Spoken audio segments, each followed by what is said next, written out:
नमस्कार श्रोते हो. दीपक रेगे कथाकथन चॅनलवर तुम्हा सगळ्यांचं मनापासून स्वागत. श्रोते हो, आज तुम्ही ऐकणार आहात प्राध्यापक रसूल सोलापुरे यांच्या पठारावरचा दौलती या कथासंग्रहातली कथा. पण तत्पूर्वी तुम्ही जर आत्ता चॅनलवर पहिल्यांदा आला असाल किंवा अजूनपर्यंत चॅनल सबस्क्राईब केलेलं नसेल तर प्लीज चॅनल सबस्क्राईब करा, ही एकच नम्र विनंती. सबस्क्राईबच्या बटनाशेजारी जे घंटीचं चिन्ह आहे, बेल आयकॉन, तेही प्रेस करा आणि येणाऱ्या पर्यायातनं ऑल हा पर्याय निवडा. म्हणजे मी चॅनलवर कथा किंवा कादंबरीचा भाग अपलोड केला की सगळ्यात आधी त्याचं नोटिफिकेशन तुम्हाला मिळेल. चला श्रोते हो, सुरू करूयात. प्राध्यापक रसूल सोलापुरे लिखित पाठराखण. दिवस केव्हाच मावळतीला गेला होता. झाडांच्या सावल्याही अंधारात बुडून गेल्या होत्या. बघता बघता अंधाराचा समुद्र चोहो दिशा पसरला होता. मघापासून रानावनातून काट्याकुट्यातून फिरणारी जनावरं केव्हाच घरची वाट धरून निघून गेली होती. त्यांच्या गळ्यातल्या घंटेचा एकतार सगळ्या शिवारात कानावर पडत होता. चरताना एखाद्या संगीतासारखी ती किणकिण करणारी घरी दिवसभर पाखरांच्या किलबिलाटात आपल्या वेगळ्या आवाजाची ओळख रानावनात राबणाऱ्या शेतकऱ्याला देत होती. शेतातून भांगलायला आलेली बाया माणसं सूर्य डोंगराआड व्हायच्या आधीच घराचा उंबरठा ओलांडून रिकामी झाली होती. कोंडीबा मात्र जळणाची लाकडं गोळा करायच्या नादात अजून शेतातून बाहेर पडला नव्हता. आपल्याला खूप उशीर झाला आहे हे त्याच्या ध्यानातही आलेलं नव्हतं. लाकडाचा भारा बांधताना त्याने आजूबाजूला बघितलं तेव्हा भोवतालचा अंधार बघून तो चमकला. इतका उशीर? म्या बघायला कसा नाही? तो स्वतःशीच प्रश्न करायला लागला. अर्थात कोंडीबाला या अंधाराची सवय होती. अनेक वेळा अशा अंधाऱ्या वातावरणात तो शेतातनं बाहेर पडलेला होता. त्याला कधी याची भीती वाटली नव्हती. त्यामुळे आज कामाच्या धांदलीत झालेल्या अंधाराचं त्याला काही फारसं अप्रूप वाटलं नाही. त्यानं पायताणाचा एक पाय लाकडाच्या भाऱ्यावर दाबून लाकडाखाली अंथरलेली दोरी दोन्ही हातात धरून भारा सारी ताकद एकवटून आवळायला सुरुवात केली. दोरीची दोन्ही टोकं एका जागी घेऊन भारा करकचून आवळला. दोरीला गाठ मारली. दोरी सैल होणार नाही याची पुन्हा एकदा खात्री करून घेतली. लाकडाचा भारा डोक्यावर घ्यायचा असल्यानं डोक्यावरचा थोडा सैलसैल झालेला पटका थोडा चापून चोपून बांधला. तरीही तो पटका त्याला सैलसर वाटायला लागला. त्याचं मन भरेना. त्यांनी तो सगळा पटका डोक्यावरनं खाली उतरवला. एकदा सगळा पटका झटकून तो पुन्हा डोक्याला नीट बांधायला सुरुवात केली. डोक्याला पटका घट्ट बसल्याची खात्री झाल्यावर लाकडाचा भारा नीट उभा केला. भाऱ्याच्या मधोमध मान झुकवली आणि सारी ताकद एकवटत एका दमातच भारा डोक्यावर उचलून घेतला. भारा थोडा इकडं तिकडं हलवत तो मधोमध कसा राहील याची खात्री झाल्यावर कोंडीबा रानातनं बाहेर पडायला लागला. अंधारातूनच वाटेचा मागोवा घेत कोंडीबा आता झरझर पावलं उचलायला धडपडायला लागला. आता मिट्ट काळोख झाला होता. सुतारकीचा ओढा उतरून पुढं गेल्याशिवाय कोंडीबाच्या पावलांना चांगली वाट मिळणार नव्हती. काही अंतर पुढे गेल्यावर रस्त्याला उतार लागला. हा उतार रस्त्या ओढ्यात जाणारा होता. ओढ्यातून पुढे चढ लागणार होता आणि मग सरळ गावापर्यंत रस्ता खाजखळग्यांशिवाय. पण रातकिड्यांचा आवाज आता वाढायला लागला होता. त्या रस्त्यावरून चालत जाणाऱ्या अनोळखी माणसाच्या मनात भीती तयार करणारं ते संगीत. पण रोजच्या सवयीनं चालणाऱ्या कोंडीबाला हा आवाज तसा परिचयाचाच झालेला होता. पण आज वाढलेला आवाज रात्र वाढल्याचा आणि फार उशीर झाल्याचा संकेत देत होता. ओढ्यात उतरायला लागलेल्या कोंडीबाला आठवलं. 15-16 वर्षांचा असताना शेतातून तो बैलगाडीतनं घराकडे येत होता. अगदी असाच अंधार वाढला होता. घराच्या ओढीनं पळणाऱ्या बैलांनी वेग घेतला होता. गाडी याच ओढ्याच्या उताराला लागली आणि बैलगाडीचं एक चाक दरडीच्या दगडावर चढलं. कोंडीबाला काही कळलंच नाही. तो सावरायच्या आधी हातातले कासरे सुटले. गाडी पलटी होऊन खाली पडली. कोंडीबा गाडीतनं बाजूला फेकला गेला होता. जोरात आपटल्यानं त्याचं सारं अंग ठणकत होतं, तरी त्याचं नशीब बलवत्तर म्हणून कोंडीबा मोठ्या संकटातनं वाचला होता.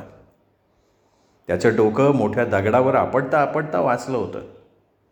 खूप वेळ तो त्यावेळी अंधारात असाच पडून राहिला होता. त्यावेळी रानावनात कोणीच नसल्यामुळे त्याच्या मदतीला कोणी यायचा प्रश्नच नव्हता. खूप वेळ तो तसाच पडून होता. बैलांनी मात्र जागा सोडली नव्हती. ते गाडीचा लोंबकळणारा जू खांद्यावर तसाच ठेवून मालक येण्याची वाट बघत उभे होते.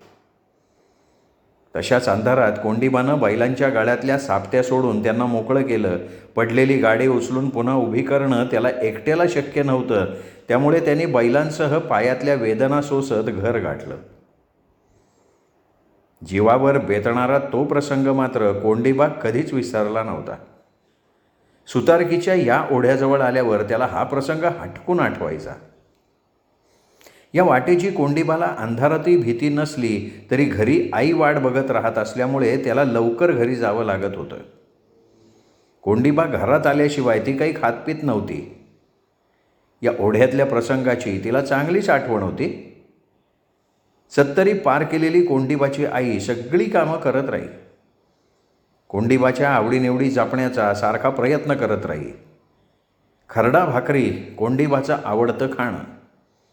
तव्यात मिरच्या भाजून ती वरवंट्यावर मिरच्या, लसूण, कांदा रगडून चांगला लगदा करून तो मातीच्या लोटक्यात भरून ठेवी. कोंडीबाला भाकरीचा तुकडा या खरड्याशिवाय गळ्याखाली जात नव्हता. त्यामुळे आई सगळ्या व्यापातनं वेळ काढत हा खरड्याचा उपद्व्याप करून ठेवत असे. कोंडीबा आता ओढ्यात उतरला. हळूहळू दगडगोट्यातनं पाय ठेवत तो पुढे चालायला लागला. एक दोनदा तो दगडांना ठेचकाळला तरीही स्वतःला सावरत तो पावलं टाकत होता. अंधारात त्या दगडातनं चालताना मात्र त्याला मोठी कसरत करावी लागत होती. डोक्यावरून भारा घसरता घसरता कोंडीबानं तो सावरला, पुन्हा डोक्यावर नीट बसवला. पालापाचोळ्यातून फिरणाऱ्या प्राण्यांचा आवाज सळ्ळ सळ्ळ सळ्ळ असा सगळीकडे पसरत होता. घरात आई वाट बघत असणार. उगाच लाकडं गोळा करत थांबलो असं त्याला वाटायला लागलं. इतका वेळ झाला म्हणून आई रागराग करणार हे तो ओळखत होता. आईचं बोलणं नेहमीचं, पण कोंडीबाचं उशिरानं घरी जाणं ते काही चुकत नव्हतं. कितीही प्रयत्न करून कोंडीबाचं हे उशिरा गाणं काही केल्यास संपत नव्हतं. कोंडीबा ओढ्याच्या निम्म्या भागापर्यंत आला असेल. मोठ्या कातळातून त्याला पाय थोडा जपून ठेवावा लागत होता. एवढ्यात कोंडीबाला कसलासा आवाज आल्यासारखं वाटलं. जाग्यावरच थांबून तो आवाजाचा कानोसा घ्यायला लागला, पण नीटसं काही कळून येत नव्हतं. तो थांबल्यावर आवाजही थांबला. कोंडीबानं सगळा विचार झटकून टाकला आणि थोडी वेगानं पावलं टाकत तो चालायला लागला. काहीच पावलं चालला तो. त्याला ओढ्याच्या कोपऱ्याला कुणीतरी चिलमीचा झुरका घेतला असल्याचं जाणवलं.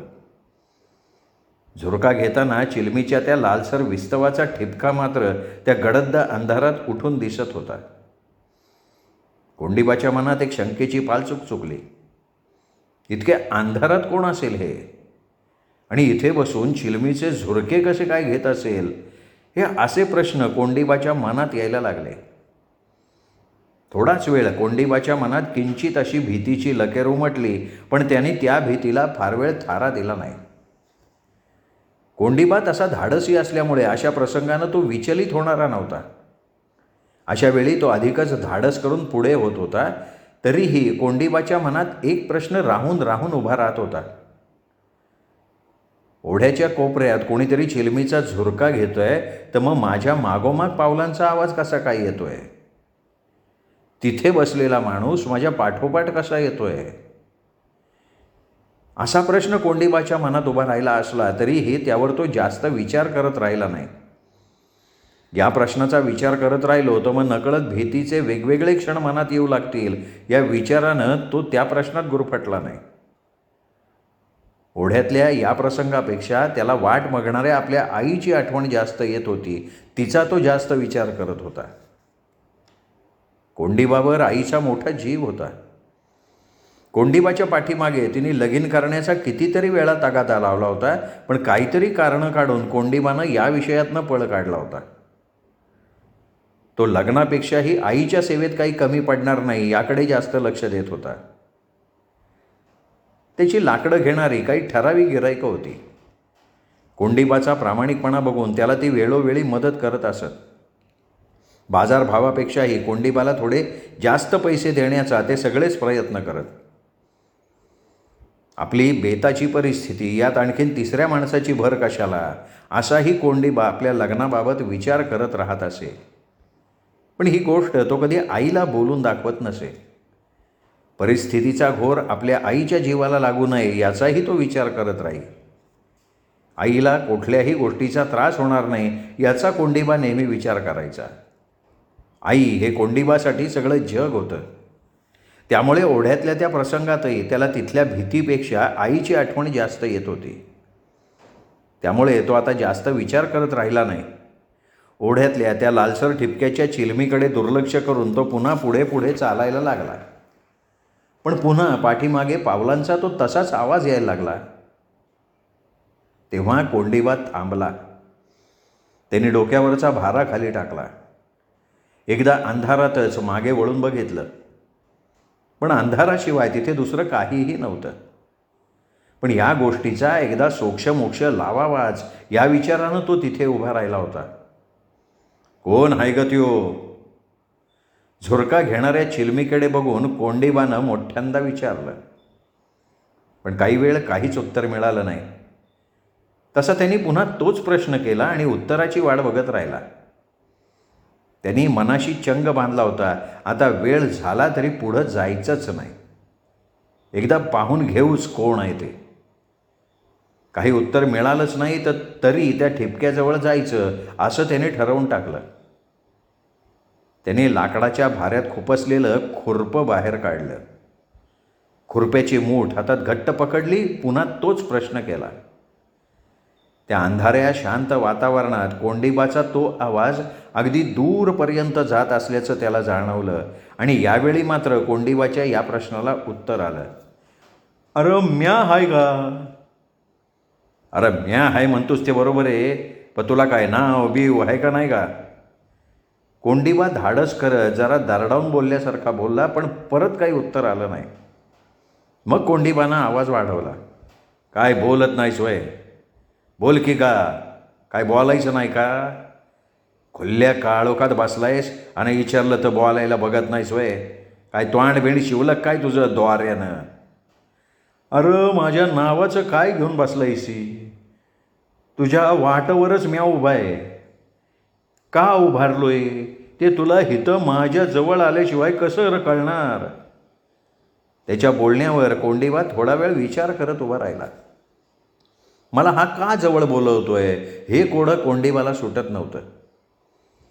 मला आता त्याच्या वाटेवरनं पुढं जायचं आहे, तिथेच तो आहे. पण मला जवळ बोलवताना तो इथे काय येत नाही आहे हे त्याला समजत नव्हतं. त्याच्या मनात आलं, मला भीती दाखवण्याचा तर हा खेळ नसेल, पण मीही त्याला सोडणार नाही.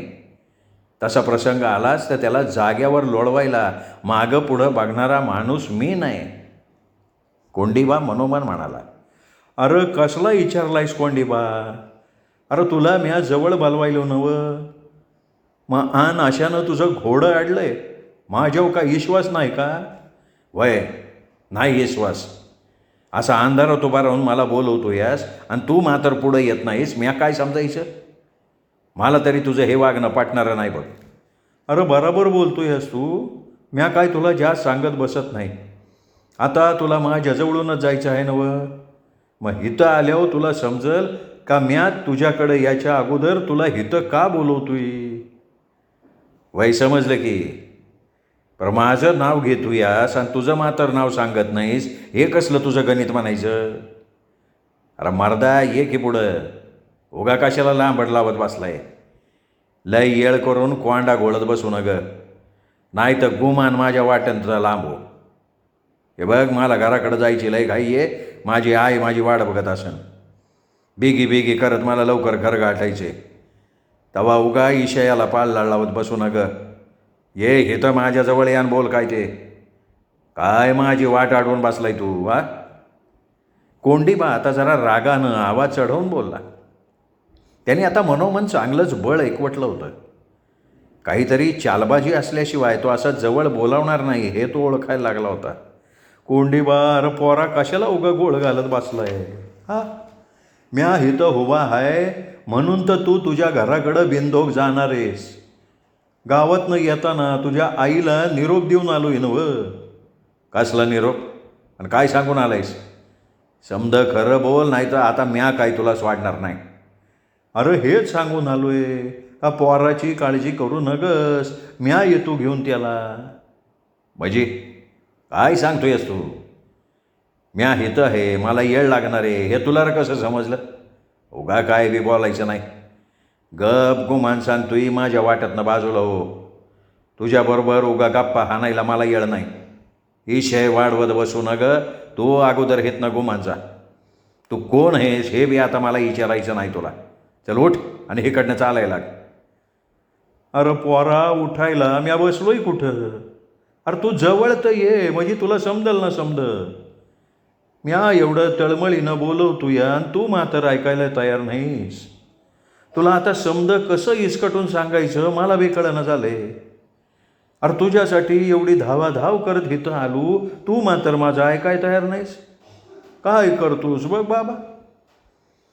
दोघांच्या आत पुन्हा शांतता पसरली. कोंडीबा गप्प उभा राहिला. विचार करत राहिला. तो बोलणारा म्हाताराही आता तसाच गप्प राहिला होता. रातकिड्यांचा आवाज वाढत चालला होता. आता कुणी बोलायचं हाच प्रश्न तयार झाला होता. दोघेही हट्टाला पेटल्यासारखे उभे राहिले होते. तो का जवळ बोलवतोय हेच कोंडीबाला कळत नव्हतं. पण आता फार वेळ घालवण्यात अर्थ नाही हे कोंडीबानं ओळखलं. हा माणूस काही जवळ यायचं चिन्ह नाही आणि आपण बोलवत राहिलो तर वेळ निघून जात राहील. मग घराकडे पोचायला उशीर होईल. पण आता कोंडीबा अधिकच बुचकळ्यात गोंधळात पडला होता. हा माणूस तर काही आपलं नाव सांगत नाही पण मला मात्र तो नावानिशी ओळखतो. आईलासुद्धा भेटून आलो आहे असं तो सांगतोय. माझी आई माझी वाट बघतीये हे याला कसं कळलं. मी शेताकडं आलो आहे हे याला कसं कळलं. इतक्या रात्री माझ्या मदतीसाठी तो इकडे आला कसा. विचार करून करून कोंडीबाचं डोकं मात्र अधिकच ठणकायला लागलं. हा आपल्या ओळखीतला कोणीतरी असावा आणि आपली चेष्टा करत असावा असाही कोंडीबाच्या मनात विचार आला. पण आपल्या मित्रातल्या ओळखीत्यातल्या सगळ्यांच्या आवाजाचा विचार केला पण हा आवाज काही त्याला ओळखीचा वाटत नव्हता. हा कुठला तरी वेगळाच अपरिचित आवाज आहे हे तो समजला. काय करावं कोंडीबाला कळत नव्हतं. शेवटी मनाचा हिय्या करून कोंडीबानं जवळ जायचं ठरवलं. आपला लाकडाचा भारा तसाच टाकून तो पुढे पावलं टाकायला लागला तसा त्या अनोळखी माणसाचा पुन्हा आवाज आला. कोंडीबा पोरा सावकाशी आहे आणि जपून चाल बरं का. आणि लक्षात घे माझ्या लय जवळ येऊ न ग. जरासा लांब उभा राहा. मजी अरे हे आणि काय बोलतो यास. आता मात्र कोंडीबा चांगला बुचकाळ्यात पडला होता. प्रत्येक वेळी त्या माणसाचं असं हे वेगवेगळं बोलणं त्याला गोंधळून टाकत होतं. आता हे आणि तो काय बोलतोय हे त्याला कळेना. पुन्हा चालणारी पावलं तिथेच थांबली. कोंडीबाच्या मनात आता सहानुभूती नाही तर चिडीनं घर करायला सुरुवात केली. रागानं त्याची हातातल्या खुरप्यावरची मूठ घट्ट झाली. त्यांनी रागाने दातोट खायला सुरुवात केली. आता काही झालं तरी याला सोडायचं नाही मनात पक्की खुणगाड बांधली. आता बाकी काही विचार करायचा नाही त्याच्यावर चाल करून जायचं. सुटूच द्यायचं नाही. पुन्हा त्यांनी माझ्या वाट्याला जाता कामा नये. भले तो कोणी असू देत पण त्याला आता आसमान दाखवल्याशिवाय मी गप्प बसणार नाही. बास ठरलं. असा विचार करून तो पुढे पाऊल टाकणार एवढ्यात पुन्हा शब्द आले. अरे पोरा या म्हाताऱ्यावर कशा पायी चिडलाय तू. म्या काय तुझ्या ताकदीचा नाही पण होईल तेवढी मदत करायला म्या धावलोय. आता तुला ते पटना. काय बोलणार म्या तूच सांग बाबा. हे बघ मा तुला एवढं सांगतोय. मा काय तुझ्या वाईटावर नाही बाबा. शपथीनं सांगतोय माझ्या शब्दावर एक वेळ विचार कर. नुसता जवळ तर ये, म्हणजे समजन तुला. माझा विश्वास आहे तुझा राग बी जाईल तवा. ये बाळा ये. कोंडीबानं ठरवलं आता काय वाटेल ते होऊ दे, त्याच्या जवळ जायचंच, बाकी सगळं पुढचं पुढे. त्याचा विचार पक्का झाला आणि तो झपाझपा पावलं टाकत पुढे झाला. तो त्या लाल ठिपक्याच्या जवळ पोहोचायला लागला. आता तो तिथे अगदी जवळ आला. बोलणारा काही स्पष्ट दिसत नव्हता, पण कुणीतरी वयस्कर माणूस आहे एवढं त्याला कळत होतं. कोंडीबा जवळ येताच त्या वयस्क माणसानं कोंडीबाला स्वतःच्या पायाकडे बघायला सांगितलं. त्या काळोखातही त्याच्या चिलमीचा प्रकाश मोठा झाल्यासारखं कोंडीबाला वाटलं. कोंडीबानं त्या म्हाताऱ्याच्या पायाकडे बघितलं. एका भल्या मोठ्या सापाला पायाखाली चिरडला होता त्याने.